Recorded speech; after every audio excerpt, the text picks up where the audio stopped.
қалай. В общем, мынандай жағдай орын алып жатыр.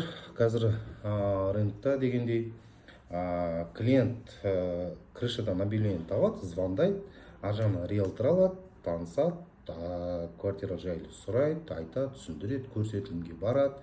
Немесе көрсетілімге бара жатқанда көбінесе риэлтор айтады: біздің услуга 510 теңге, егер мен төлесеңіз алып барып көрсетемін. Сосын покупатель тұрады да, сатып алушы: мен не үшін төлеймін дейді. Конечно, не үшін төлейсіз? Сіз не үшін төлейсіз? Соның бірінші жағынан. Біріншіден, бағаны төмендеткен үшін төлейсіз. Біріншіден. Ол қалай? Оған дейін ол объявление 20 миллионға тұрды.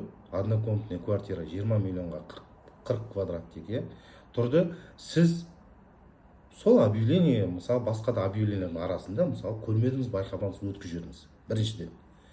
Риэлтор алды да оны негізгі рыночный бағасын, сол үйдегі, сол жердегі анализ жасап, оценка жасап, сол жердегі бағасын қойды.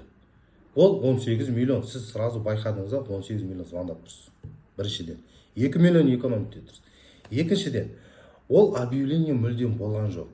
Ол риэлтормен жұмыс жасайтын клиент. Алады да саудаға, продажаға шығарады, риэлтор алады, оның бағасын негізгі қояды. Жаңағы 18 миллионға қояды дейік. Сол кезде сіз көрдіңіз, и сразу не істейсіз? Звондайсыз, өйткені жаңадан көріп тұрған объявление. Үшіншіден, сіз ол объявление оған дейін көрдіңіз, бірақ мысалғы да, бірақ сіз байқамадыңыз. Неге байқамадым? Өйткені фотосы болмады, ұнамады, дұрыс түсірмеген. Риэлтор алады, өңдейді, жөндейді, ретке келтіреді, товарный вид жасайды мысалы. И сосын оны алады да продажаға шығарады. Продажаға шығарған кезде сіз уже байқай бастайсыз, көзге түсе бастайды. И және де бағасы соответственно. Риэлтордың негізгі жұмыс жасайтын риэлтордың квартиралары, пәтерлері ол рыночный бағада негізгі өзінің орынды бағасы тұрады. Біріншіден. Ол қалай? Мысалға